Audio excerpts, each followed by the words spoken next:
દિવસમાં એકવાર ગમે તે સમયે સાંભળો નારાયણ કવચ.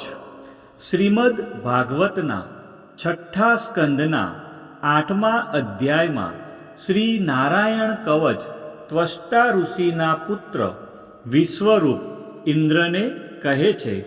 વિશ્વરૂપ કહે છે, જ્યારે ભયનો સમય પાસે આવ્યો હોય ત્યારે મનુષ્યે હાથ પગ ધોઈ આચમન કરી ઉત્તર દિશા તરફ મુખ રાખી શ્રી નારાયણ કવચનો પાઠ કરવો.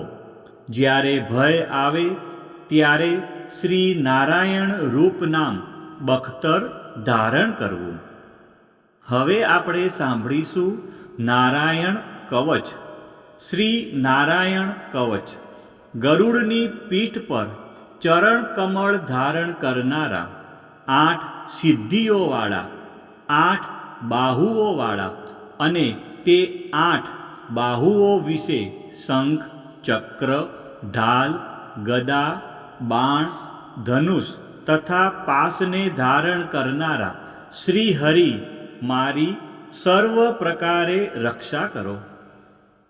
જળમાં મત્સ્યાવધારી ભગવાન જલજંતુઓથી તથા વરુણના પાસથી મારી રક્ષા કરો. માયાથી બટુક બનેલા વામનજી સ્થળમાં મારી રક્ષા કરો.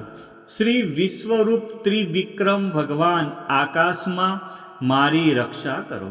અસુરના અધિપતિઓના શત્રુ ભગવાન નરસિંહ સંકટકારક વન વગડાઓમાં તથા સંગ્રામ વગેરેમાં મારી રક્ષા કરો. જે નરસિંહના ખડખડાટ હાસ્યના શબ્દથી દિશાઓ ગાજી ઉઠી હતી અને ગર્ભિણીઓના ગર્ભ પડી ગયા હતા. પોતાની દાઢથી પાતાળમાંથી પૃથ્વીનો ઉદ્ધાર કરનારા ભગવાન યજ્ઞમૂર્તિ વરાહ માર્ગમાં મારી રક્ષા કરો. પરશુરામ પર્વતોના શિખરોમાં મારી રક્ષા કરો. અને ભરતના મોટા ભાઈ રામ તથા લક્ષ્મણ પ્રવાસમાં અમારી રક્ષા કરો. અભિચારી વગેરે સર્વ ઉગ્ર ધર્મમાંથી તથા પ્રમાદમાંથી શ્રી નારાયણ ભગવાન રક્ષા કરો. નર ભગવાન ગર્વથી રક્ષા કરો. યોગના સ્વામી દત્તાત્રેય યોગ ભ્રંશથી મારી રક્ષા કરો. ગુણના સ્વામી કપિલદેવ કર્મના બંધનથી મારી રક્ષા કરો. સનતકુમાર કામદેવથી મારી રક્ષા કરો. હયગ્રીવ ભગવાન રસ્તામાંથી જતા દેવતાઓને પ્રણામ ન કરવા રૂપી અપરાધમાંથી મારી રક્ષા કરો. દેવર્ષિ શ્રેષ્ઠ મુનિ શ્રી નારદ ભગવાનની પૂજામાં જે કોઈ વિઘ્ન નડે તેનાથી મારી રક્ષા કરો. અને કૂર્મ અવતાર શ્રી હરિ સર્વ પ્રકારના નરકમાંથી મારી રક્ષા કરો. ભગવાન ધન્વંતરી કુપથ્યમાંથી મારી રક્ષા કરો.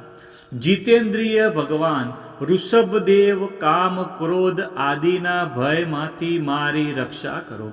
યજ્ઞાવતારી ભગવાન લોકાપવાદથી મારી રક્ષા કરો. બળભદ્ર મનુષ્ય તરફથી થનારા ઉપદ્રવોમાંથી રક્ષા કરો. અને શેષનાગ ક્રોધાવેશ નામના સર્પગણોથી મારી રક્ષા કરો. ભગવાન વેદવ્યાસ અજ્ઞાનથી મારી રક્ષા કરો. ભગવાન બુદ્ધ પ્રમાદવાળા પાખંડીઓના ટોળામાંથી મારી રક્ષા કરો. ધર્મની રક્ષા કરવા માટે અવતાર લેનાર ભગવાન કલ્કી કાળના મળરૂપ કળિયુગથી મારી રક્ષા કરો. કેશવ ભગવાન પ્રભાતમાં ગદાથી મારી રક્ષા કરો. વેણુધર ભગવાન ગોવિંદ આ સંકટ કાળમાં મારી રક્ષા કરો. ઉદાત્ત શક્તિ શ્રી નારાયણ ભગવાન પ્રાહન કાળમાં મારી રક્ષા કરો. અને ચક્રધારી ભગવાન શ્રી વિષ્ણુ મધ્યાહન કાળમાં મારી રક્ષા કરો. મધુદૈત્યને મારનાર ઉગ્ર ધનુર્ધારી ભગવાન શ્રી વિષ્ણુ ત્રીજા પહોરમાં મારી રક્ષા કરો. બ્રહ્મા, વિષ્ણુ અને રુદ્ર એ 3 મૂર્તિવાળા ભગવાન માધવ સાયંકાળમાં મારી રક્ષા કરો. ઇન્દ્રિયોના સ્વામી ઋષિકેશ ભગવાન પ્રદોષ કાળમાં મારી રક્ષા કરો. પદ્મનાભ ભગવાન કેવળ 1 અર્ધરાતથી પહેલા કાળમાં અને અર્ધરાતે મારી રક્ષા કરો. શ્રી વત્સનું જેને ચિહ્ન છે એવા ઈશ શ્રી વિષ્ણુ પાછલી રાતે મારી રક્ષા કરો. તલવારધારી ભગવાન જનાર્દન મળસકામાં મારી રક્ષા કરો. દામોદર ભગવાન સંપૂર્ણ સંધ્યાઓમાં મારી રક્ષા કરો. કાળમૂર્તિ ભગવાન વિશ્વેશ્વર સૂર્યોદય પહેલાંના કાળમાં મારી રક્ષા કરો. હે પ્રલય સમયના અગ્નિ જેવી તીક્ષ્ણ ધારવાળા ચક્ર ભગવાનથી મૂકવામાં આવે તો ચારે તરફ ફરીને અગ્નિ જેમ ખંડની ગંજીને તુરત જ બાળી નાખે તેમ શત્રુના સૈન્યને તુરત બાળી નાખો. હે વ્રજના જેવા તીક્ષ્ણ સ્પર્શવાળા તણખાઓથી ભરેલી ગદા, તમે ભગવાનને વાલી છો. તમે કુષ્માંડ, યક્ષ, રાક્ષસ, ભૂત તથા ગ્રહોને ભૂક્કો કરી નાખો તથા શત્રુઓના ચૂરે ચૂરા કરી નાખો. હે પાંચજન્ય શંખરાજ, શ્રી કૃષ્ણ ભગવાને ફૂંકવાથી મહાભયંકર શબ્દ કરીને તેમના શત્રુઓના હૃદયને કંપાવતા રાક્ષસો, પ્રમથો, પ્રેતગણ, માતૃકાગણ, પિશાચ, બ્રહ્મ રાક્ષસ અને બીજા ઘોર દ્રષ્ટિવાળાઓને નસાડી મૂકો. હે તીક્ષ્ણ ધારવાળી તલવાર, તમે ભગવાનના હસ્ત દ્વારા પ્રેરાઈને મારા શત્રુઓના સૈન્યને કાપી નાખો. હે ચંદ્રમા જેવી 100 ફૂદડીવાળી ઢાલ, તમે શત્રુઓની આંખને ઢાંકી દો તથા પાપી નજરવાળાઓની પાપી દ્રષ્ટિ હરી લો. અમને ગ્રહોથી, કેતુઓથી, મનુષ્યોથી, સર્પોથી, દાઢવાળા પ્રાણીઓથી તથા પાપોથી જે ભય થાય છે તે સૌ તથા જેઓ અમારા સુખમાં વિઘ્ન કરનારા છે તે સર્વે ભગવાનના નામરૂપી અસ્ત્રના કીર્તનથી તુરત જ ભય પામો. બૃહત્તંત્ર વગેરે સામના સ્ત્રોતોથી સ્તુતિ કરાતા વેદમય તથા સમર્થ ગરુડ ભગવાન સર્વ સંકટોમાં મારી રક્ષા કરો તથા વિશ્વકસેન ભગવાન પણ પોતાના નામો લેવા વડે સર્વ સંકટોમાંથી મારી રક્ષા કરો. શ્રી હરિના નમ રૂપ વાહન અને આયુગો સર્વ આપત્તિઓમાંથી અમારી રક્ષા કરો. ભગવાનના મુખ્ય પાર્ષદો અમારા બુદ્ધિ, ઇન્દ્રિય, મન તથા પ્રાણની રક્ષા કરો. આ સાકાર નિરાકાર જે કંઈ જગત છે સર્વ ભગવાનનું જ સ્વરૂપ છે.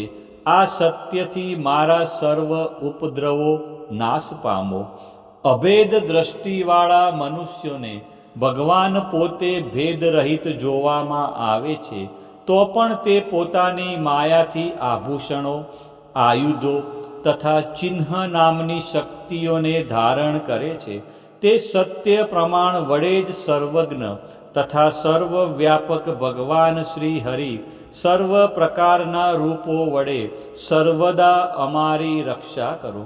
નામની ગર્જનાથી લોકોના ભયનો નાશ કરનાર તથા પોતાના દિગ્ગજ ઝેર, શસ્ત્ર, પાણી, વાયુ, અગ્નિ વગેરેના પ્રભાવે ગળી જનાર નરસિંહ ભગવાન દિશાઓમાં, ખૂણામાં, ઊંચે, નીચે, અંદર, બહાર તથા ચૌતરફ અમારી રક્ષા કરો.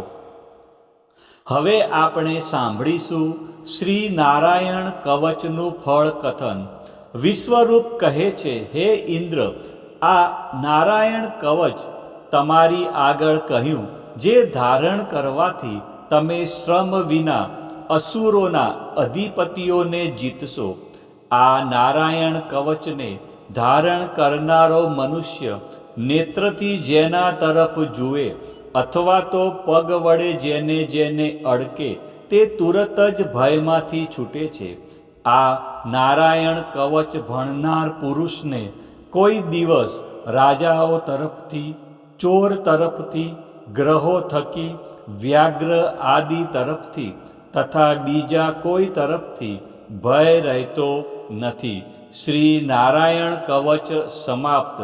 બોલો શ્રી વિષ્ણુ ભગવાનની જય.